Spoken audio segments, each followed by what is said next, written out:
When we used to go on impulsive trips, we used to take like hotel rooms, and sometimes our rooms were joined, and we would sit there and we would discuss life like in a very passionate way. Mm-hmm.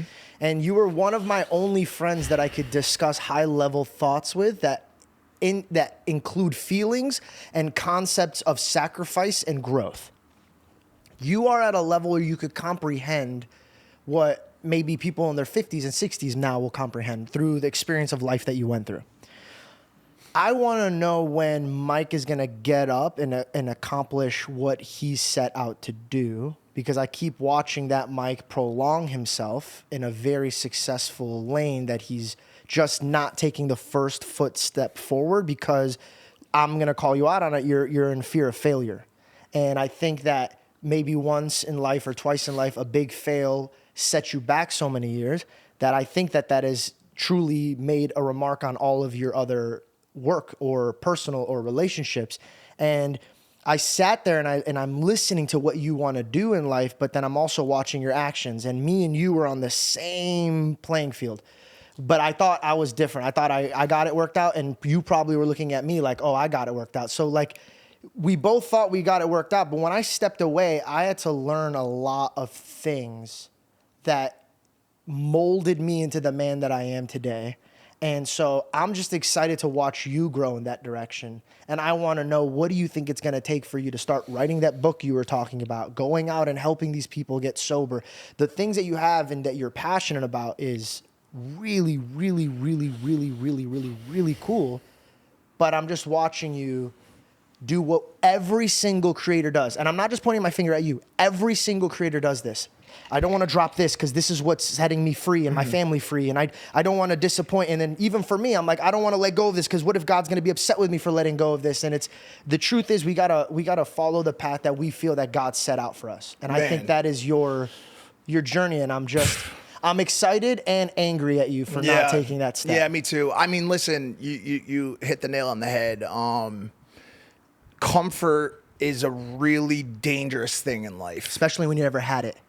Yeah. And a lot of people keep taking that away from you, but you didn't have comfort. Never. There was no comfort when you're homeless and your grandmother's the only one showing you love and you got to go get money so you could tweak out. And dude, I read your book when we were in Connecticut and you were showing me around just the neighborhood you used to sling at. And I'm like, whoa, shit, this is real. Like it's something that I think because you're so good at masking with comedy that people took the seriousness, digested it with comedy. They don't take it seriously. Mm-hmm.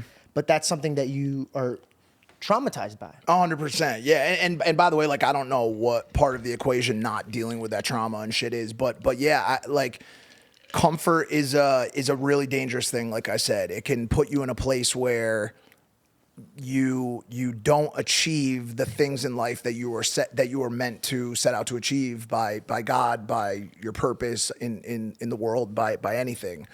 And that comfort in my life has been bolstered by a best-selling book that has changed hundreds of thousands of lives. I mean, I meet people every single day. We met people on the street that would bring it up. Yeah, that are crying their eyes out. Like, yo, like this kid literally saved and I always tell them it was the steps that you took. It was the steps that you took, but it served as a catalyst for people to understand suicide, to understand addiction, to understand mental illness.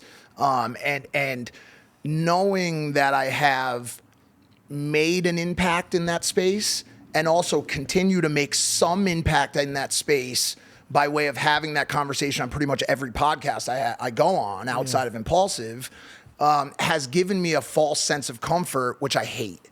And my YouTube viewership has remained stagnant but steady, and a lot of people would love to have the position you're in, and you know that, so you stick with it for sure. But can I ask you something? This gets deeper, and I wouldn't be able to address somebody unless I knew that they've encountered God. And by the way, I appreciate it, and I miss this because George, one thing that you do is you hold people accountable, and even when they feel like they don't need it, and even when it's not perfect in approach, it's so important to have somebody be like, yo, I'm not okay with your comfort level. I'm not okay with your current output because you were meant for more.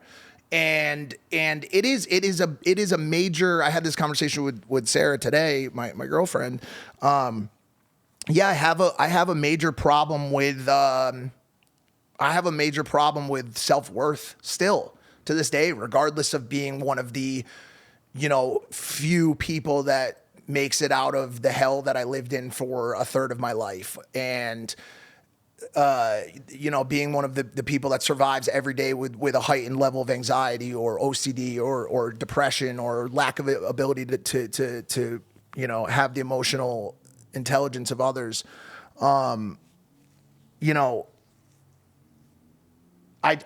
feel like I've gotten comfortable in this place, and I need to. It's almost like with you, dude. Like, and I know we don't have to get there yet, but like, sometimes you need to break everything.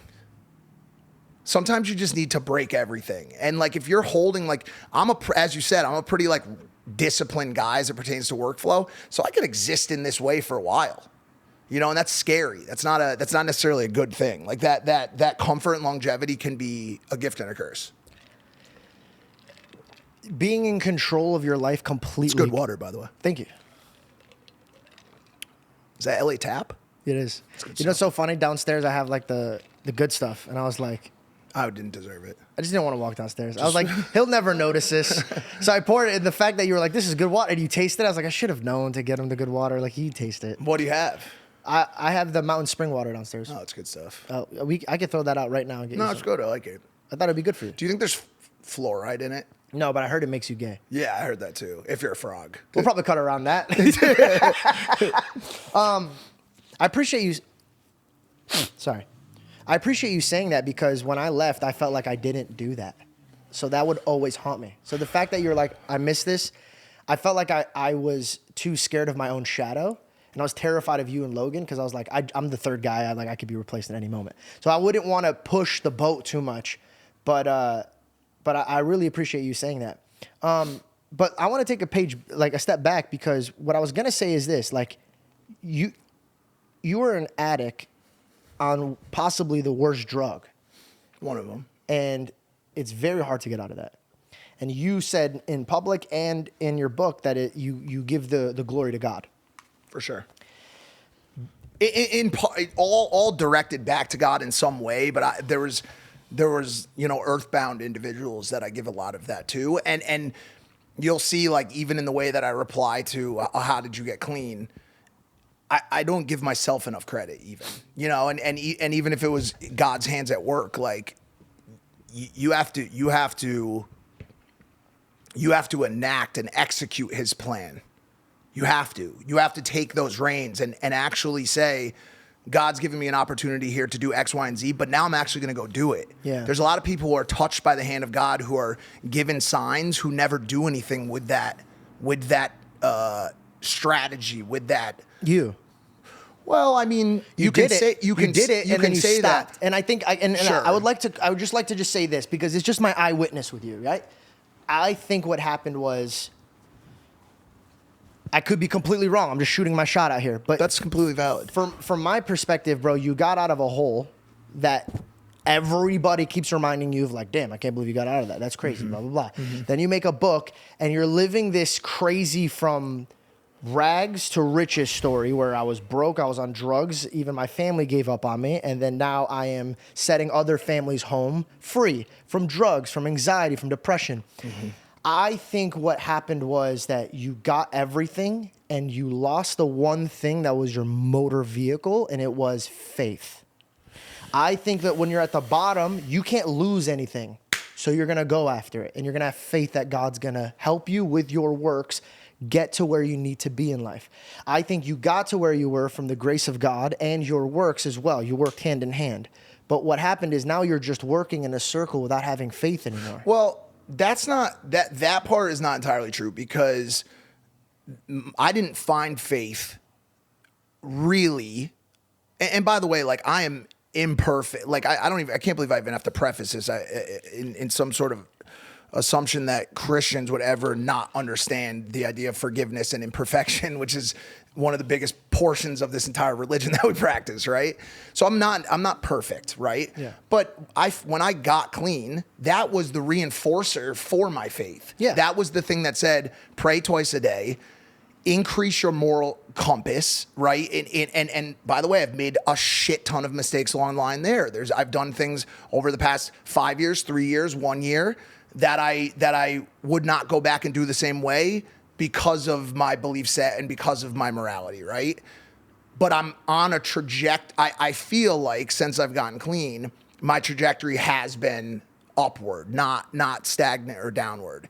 It's just, there are just opportunities. I'm also not really a big rear facing type of guy. I don't have a ton of regrets. I have anxiety. But anxiety is about the future. That's it. Yeah, depression's about the past. Correct. I get that. I'm very anxious. So why are you anxious? Because it doesn't make sense to me. If I looked back at my records and I'm like, wow, I got out of that. I'm on this podcast. I'm doing good. I have an audience. I sold a book. Blah, blah, blah. It has to be the devil lying to you that you're going to fail with your next book. 100%. So the only way you shut him up is by stepping up. Yeah. Stepping up. Yeah. You have everything you need to get it done. Everything you need.